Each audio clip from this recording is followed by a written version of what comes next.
Hello. Every year I save hundreds of pounds on energy and heating costs, and I do so by ensuring that I'm warm, and as a result, I don't need to heat up the house as much. And here are a couple of things that I use to ensure that I'm warm, and I highly recommend that you consider some of these items for yourself. You might not need to own all of them, but I'm sure you will find that at least one of these items could make a difference to yourself. Because personally, I enjoy a house that's warm, that's around 20 degrees or 22 degrees. However, during winter, it's not really economically feasible to maintain such a high ambient temperature. But with these items, I can keep the ambient temperature in the house around 17 to 18 degrees and still be quite warm. And actually, some of these even keep me warm when the house is 16 degrees in the morning and I don't want to switch on the heating because the kids are going to be off to school and I'm going to be working or I'm going to go off to the gym. So let's get straight into it. First of all, you might see that I'm wearing a dressing gown, and this is a big favorite for a lot of people. They're cozy and fluffy, and they have a hoodie on as well. You can spend a whole day in one. But if you think about clothes and attire, if you're wearing a suit, looks like you're ready for business. If you're wearing a cocktail dress, look like you're ready to party, ready to have a fun time. But if you're wearing a dressing gown, well, you look ready to not do anything for anyone, not even yourself. You're unlikely going to leave the house, unlikely going to do any chores, and it just puts you into a state of wanting to be chill.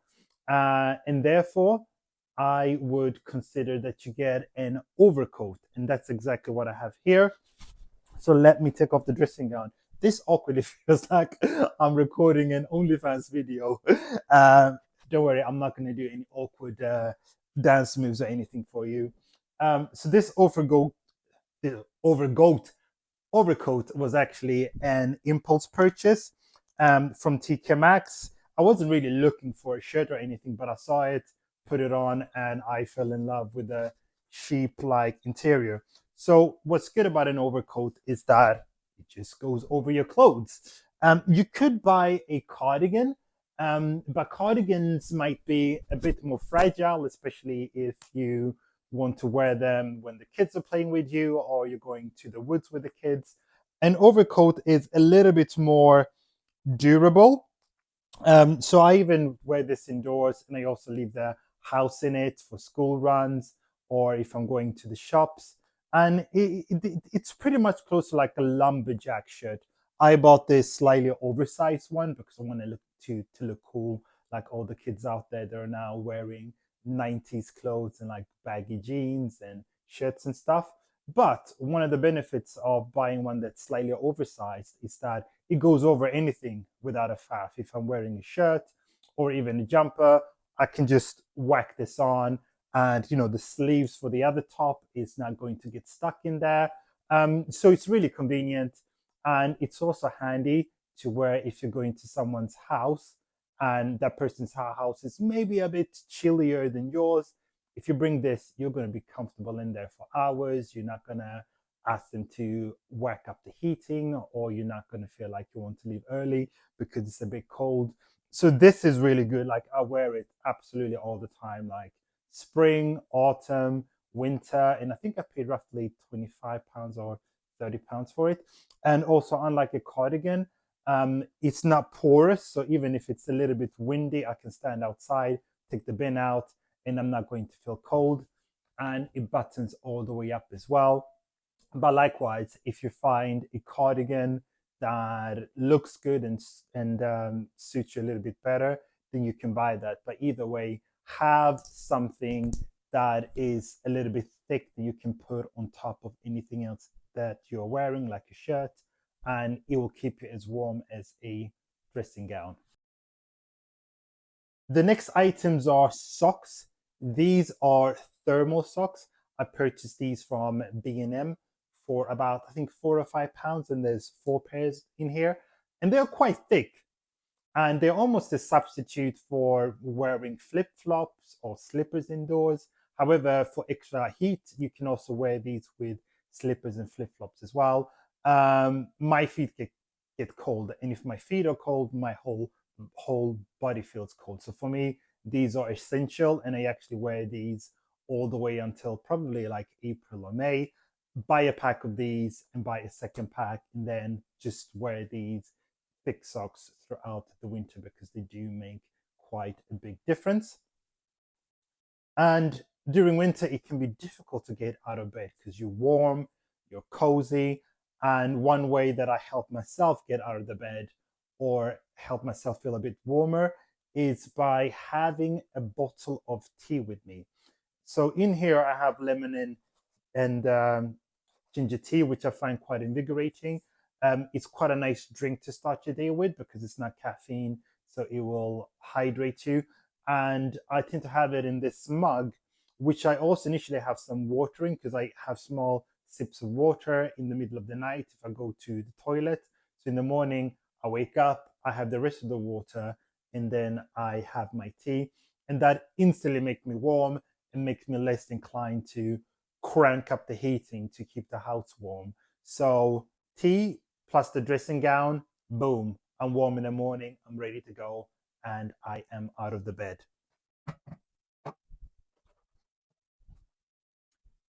Next item is a fleece blanket. I know some of you might have a heated mattress topper because when you climb into bed, you like to climb into a warm bed rather than a cold one, especially if you've kept yourself warm the entire evening. However, um, heated mattress toppers, they cost money to buy and they also consume electricity and you need to switch them on, etc.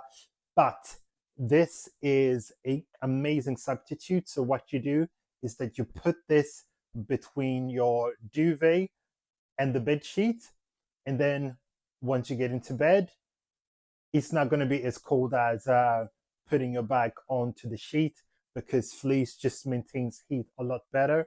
It's really, really cool.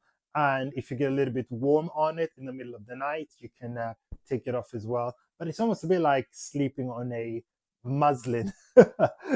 So it is quite cool. And as I said, cheaper than a heated mattress topper. Like these can be picked up almost anywhere for around £5 or £10. And this brings us to this. I purchased this 2 weeks ago and it's a sleeping bag. Yes, it is bizarre. Like, why would anyone want a sleeping bag in their own house? Because after all, these are for camping. But I was feeling a little bit cold downstairs and I just didn't want to crank up the heating. I would rather save money for a holiday somewhere warm rather than spending hundreds of pounds during winter to heat up the house. So I came across this sleeping bag, and it's not just any sleeping bag, but it is one that I didn't even know existed. And what's really cool about it is that it's a sleeping bag with zips and holes for your hands. Yes, there is even a pocket in here for your phone. Not only that, but let's say I'm on the couch and need to stand up. This sleeping bag opens below and I can simply walk around in it. It's absolutely amazing. Like the way this keeps you warm beats a dressing gown and a blanket because once you get in it, the heat just stays. The heat isn't escaping anywhere. And you can even be bare feet or in shorts in this, and it's absolutely heaven. It's brilliant. And it also has a hoodie bit. So I can also tighten this, and all you will see is my face. It's actually so comfortable that I've slept in it for the past 3 days, and I'm not too hot overnight or too cold. It is really good, and it's going to take a lot of effort to wean myself off this once it gets to spring. I love that the size is big. It's about 2.2 meters. So if you're a tall person, there's going to be plenty of room for you. And width, I believe, is 85. So it's almost like the width of a single bed in a way. And there's plenty of room to wiggle around, move about.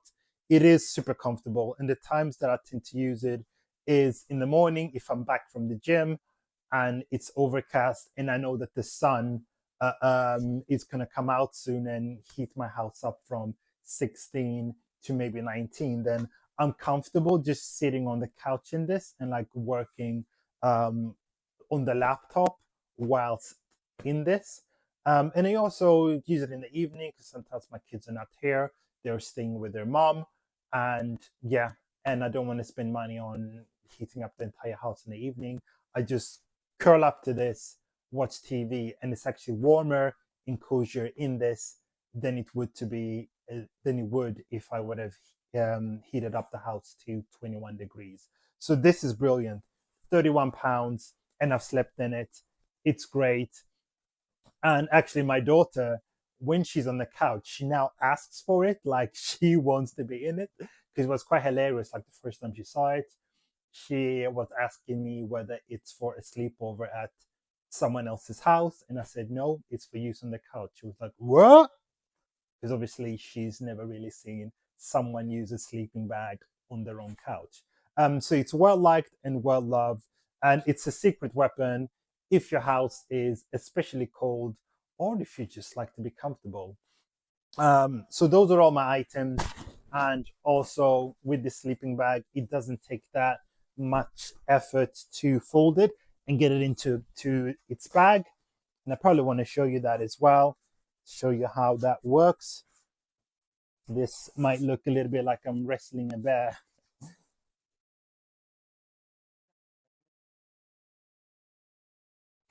And that's it. The sleeping bag is in. Sorry, I was a bit quiet whilst I was doing it. I can't multitask that well. I can't speak and do something at the same time. Well, I hope this video is helpful. Thank you for watching. And if you have any other tips for keeping yourself warm during winter or keeping the heating costs low, please share your ideas in the comments because I would love to hear them. Thank you very much. Bye bye.